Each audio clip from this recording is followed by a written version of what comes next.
Regarding the Airways, Nigerians, the saga, Airways saga, hitting the politics. It's a very sad one in this part of the world, and this in this 21st century, having a minister that appeared before the House Committee on Aviation, telling the lawmakers that the Ministry of Aviation how to charter a national carrier, charter in a national carrier, and then that see that for such thing to be replicated in Nigeria, it will take a lot of money. Now he made mention, he also made mention amount of the money, but see, I've forgotten. Now why would the man go as far as chartering an airline? That airline, most Nigerians perceive that airline belongs to Nigeria. He even went and then paid that airline with Nigerian club. Now, before Buhari left the office, he promised Nigerians that see, before Buhari would leave office, that see, Nigeria will have a national carrier. Isn't that a national carrier, or are you expecting something different? No, what he promised us was that see, our country will have a national carrier. No, he should have told us that see, Nigeria will charter national carrier just to disguise. So it was during the what investigation section that the house got to know that this national carrier was being chartered. That see, that national carrier does not belong to Nigeria. It does not belong to Nigeria. Does it mean that Buhari's regime is Yahoo plus? It is because for a minister to have gone to that extreme, to charter a national carrier, just to the whole nation of Nigeria, pretending that that national carrier belongs to us. It shows that the president is very much aware of it. The president would be very much aware of it, because if the president is not aware of it, the man ought to have been behind the bars now.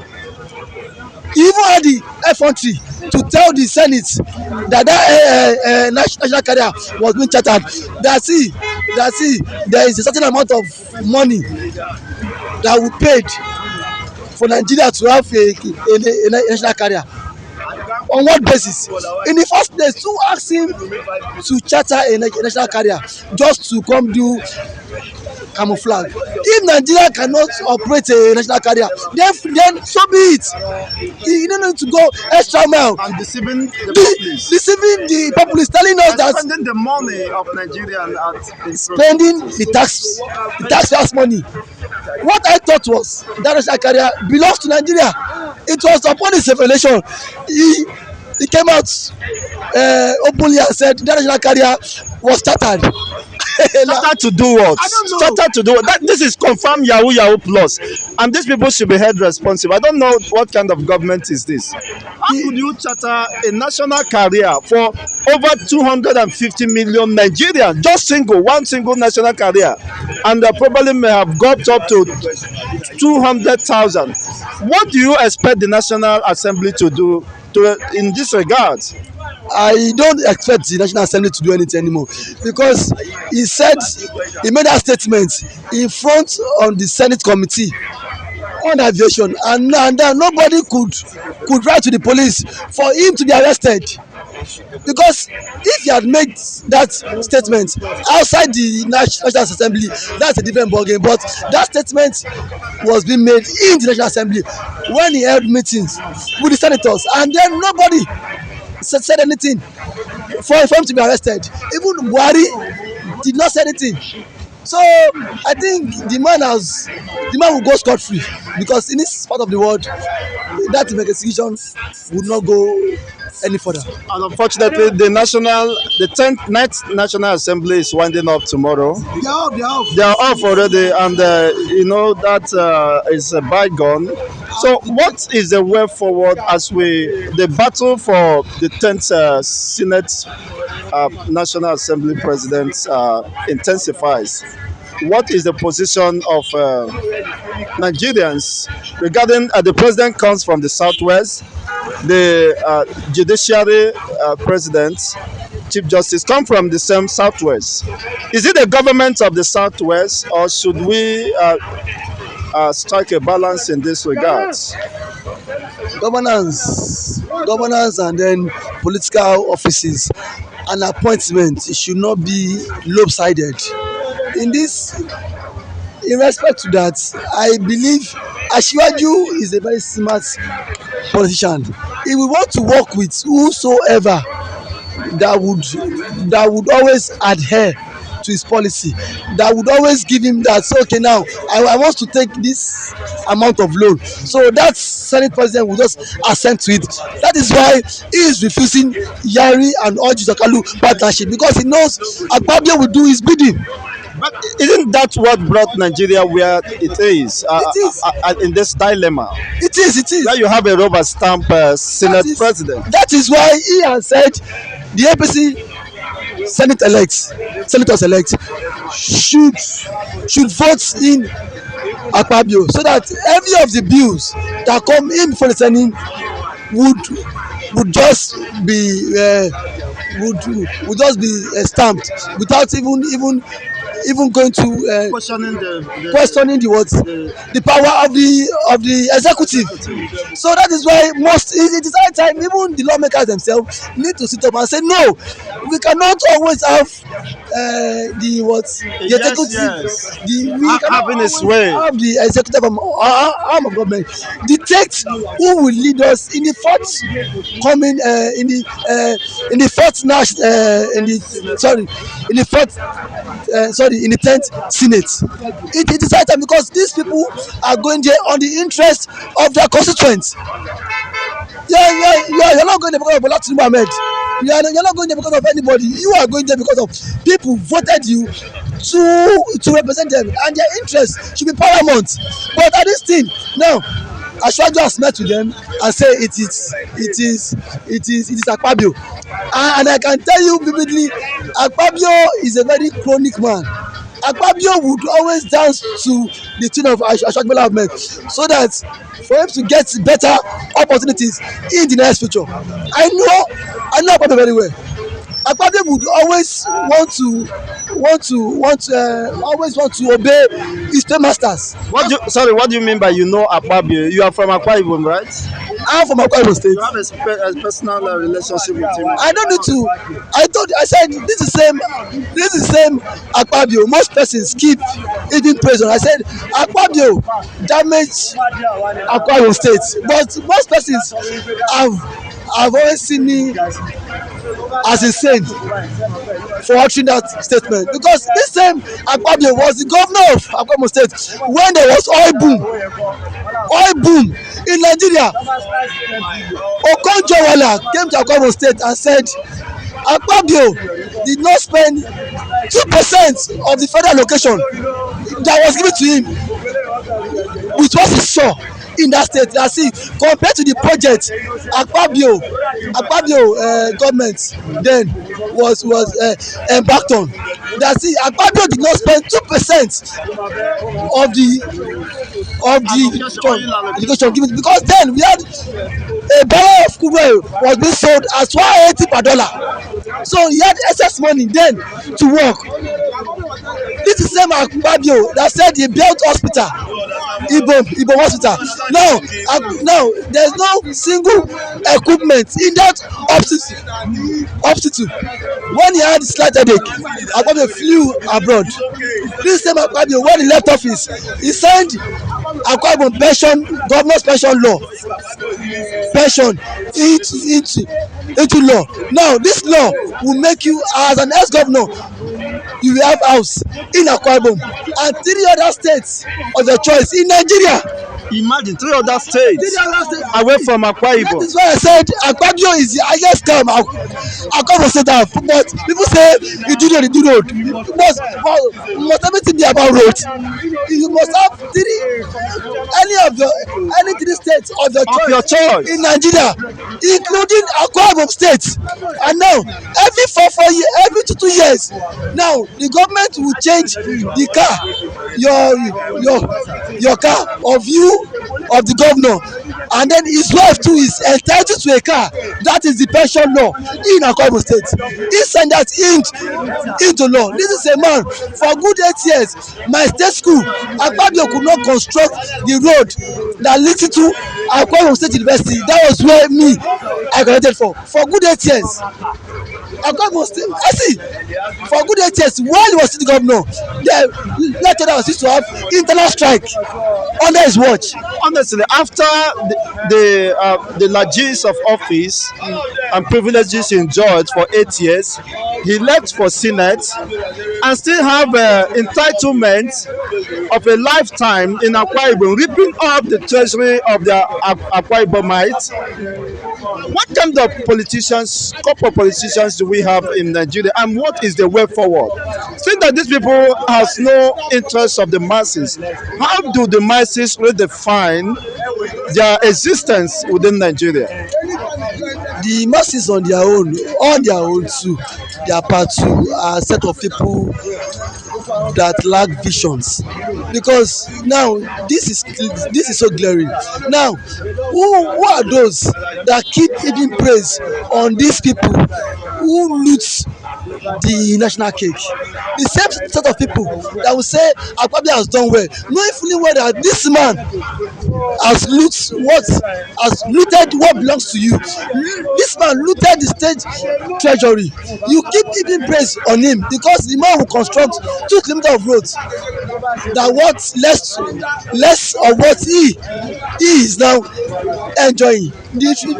Now at this point, I believe when if a politician comes out and people refuse to follow him, people refuse to like associate themselves with them.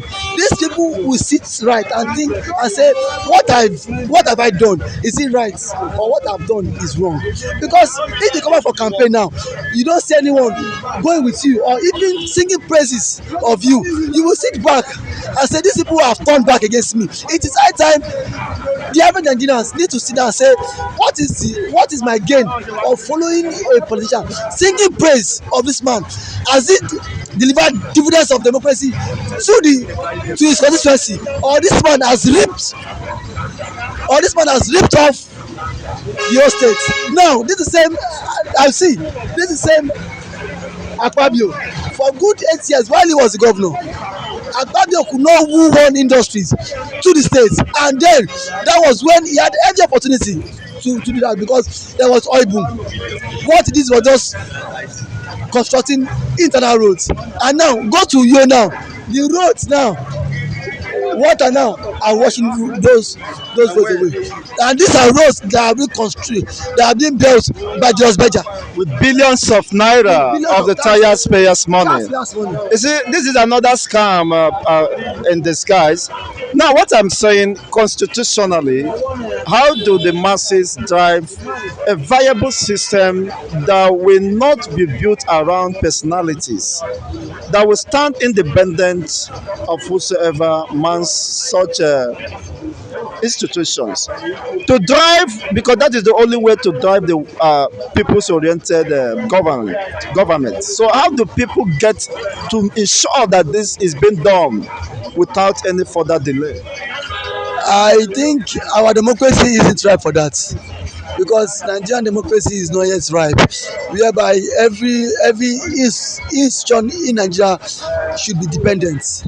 You still have some internal and then external factors, and then influence coming from just like now, just like what you said now.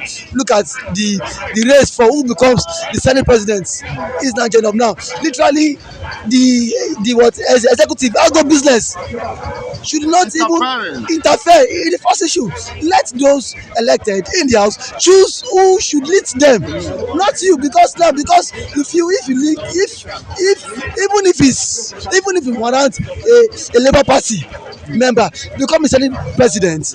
It is that is the bit of democracy. So Provided that the service to there can be check and balance, because now you want your own person to be there, so that see whatever policy you bring on board, or whatever loan you want to get, even if that loan is not in the benefits, sorry, is not in the interest of the people, that rubber stamp lawmaker will just append to it and then get it. But considering the front runners, the Yari, the Ojos Okalo, and the Akpabio, are they not? Is there anything really different between these three personalities? Is there no other people who should come up rather than this old crop of politicians who relatively has done nothing substantial for their people? So I think for the Senate law, for you to become a Senate president, you must a first timer in the house can become a Senate president. That is standing law. You might either be the second time or your third time.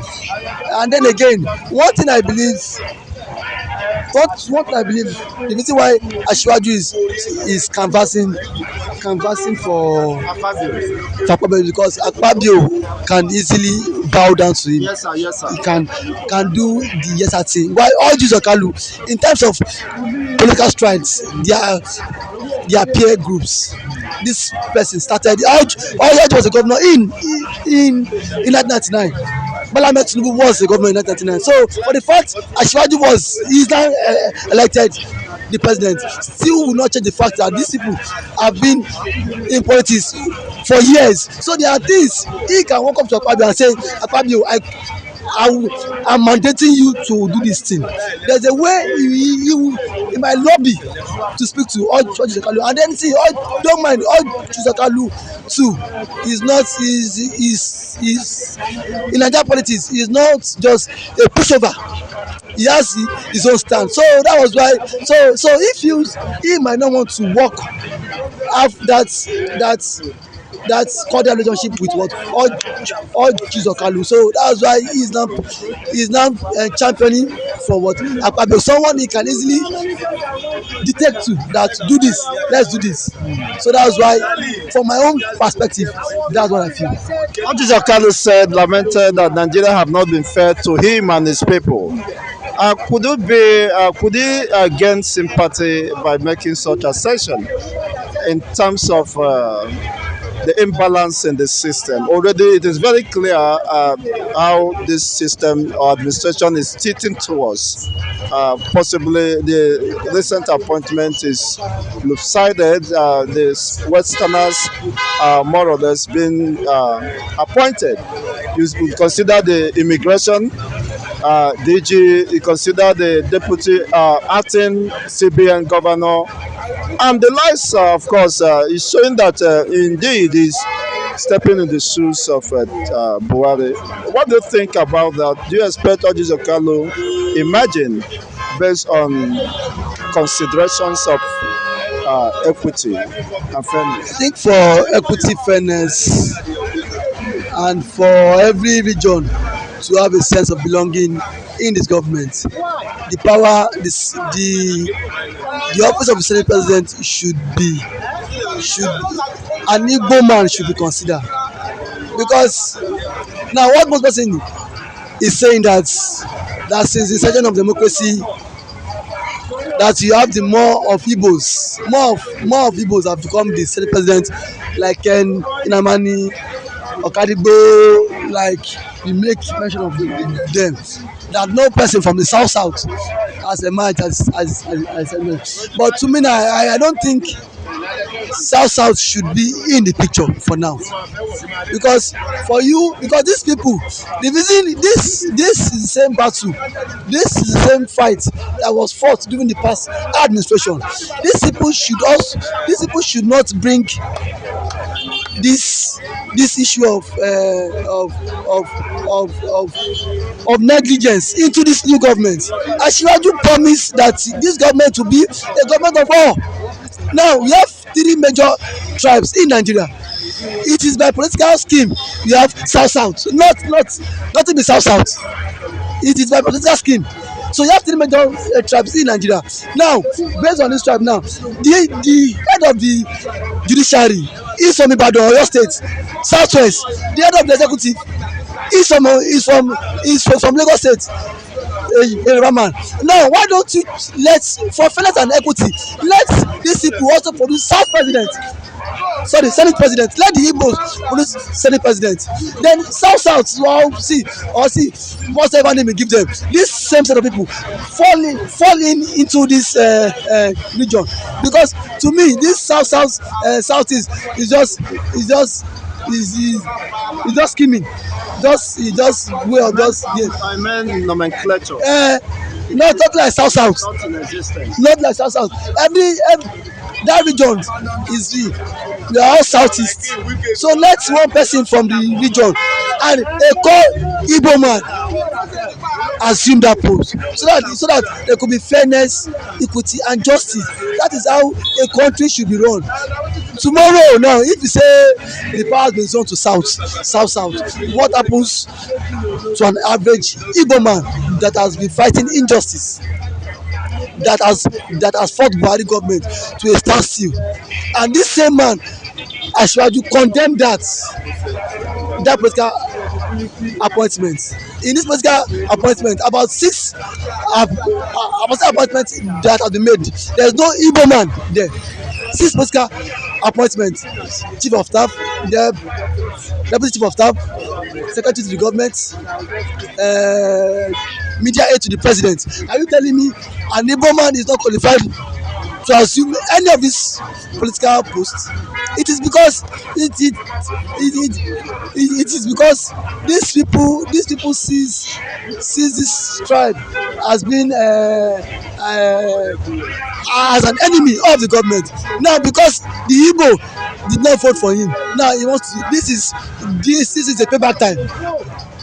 Now, if that is a payback time, and that is how Nigerians democratic formation is designed, of course, unfortunately to reign, then would you now not justify the quest for the restoration of Biafra if the Igbos or the Easterners have been screamed out of the Nigerian political project landscape? Then won't you justify the call for the restoration of Biafra? Biafra is an ideology. It will come. It will surely come. Because even if it's not been achieved now, later in the future, now most persons in the southeast, the younger ones in the southeast now are watching. I was not born. Madam Kanu might be 2 years when Biafra war erupted then. But He was born in 1967 so at the nick of that war. okay, at the nick of now he came up. Now he's now championing the cause for that Biafra. So even if that struggle is not achieved now, it will be achieved because these people, the Nigerian government, are not giving these people a sense of belonging. So if you don't want to accommodate someone in your house, right, then the best option is for you to let him go. Because you are literally saying you are not welcome to my home. So if someone is not welcome to your home, then why don't you open the door of exit so the person can exit and then go?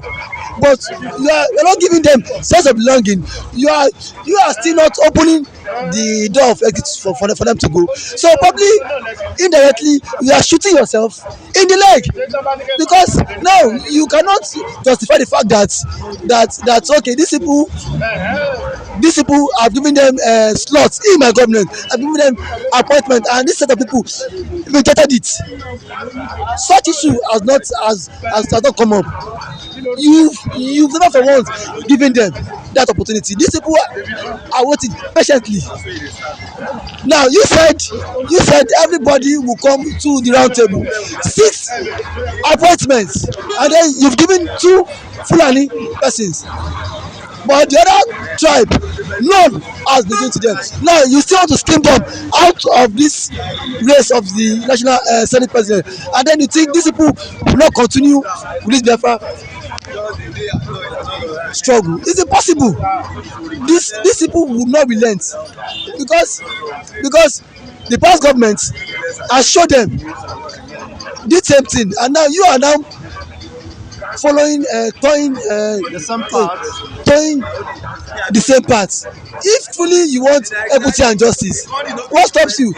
SSG, Igbo man.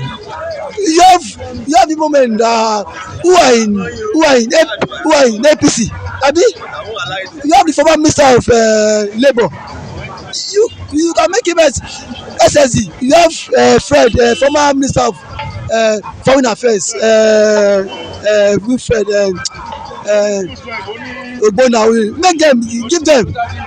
But now the president, chief of staff, Yoruba man, next person you carry north central, because there's nothing like north central, you carry north person give again. So what happens to the Igbo man? And now you want to scheme them again for sanity, and then you think there won't be chaos in the land. There'll be what uprising. These people will come out and speak. These people would make this government unbearable. It was not last week Tuesday, last week Thursday, the governor of Enugu went to the state house. He was appealing. He begged the president he should release Nnamdi Kanu, and said the president didn't say anything about that. This is a man, while campaigning, he said he would look into Nnamdi Kanu's case. Now he has been elected as the president. Now he has kept mute about that. I think the Igbo man, that is why an average Igbo man don't believe in this government. Don't believe in this government or don't believe in the Nigerian project. Well, time will tell how far this can go. It's a pleasure having you, and thank you for your contributions. This is where you get the Obenga and unbiased reportage of events as it continues to unfold and unravel. We keep the ripples, of course, rolling here. Please kindly hit the subscription button if you have not done so. I feel you give us a thumbs up as we continue to serve humanity, getting across to you, of course, the latest gist and happenings, entertainment across Nigeria and the Commonwealth nations. Stay tuned until the next edition.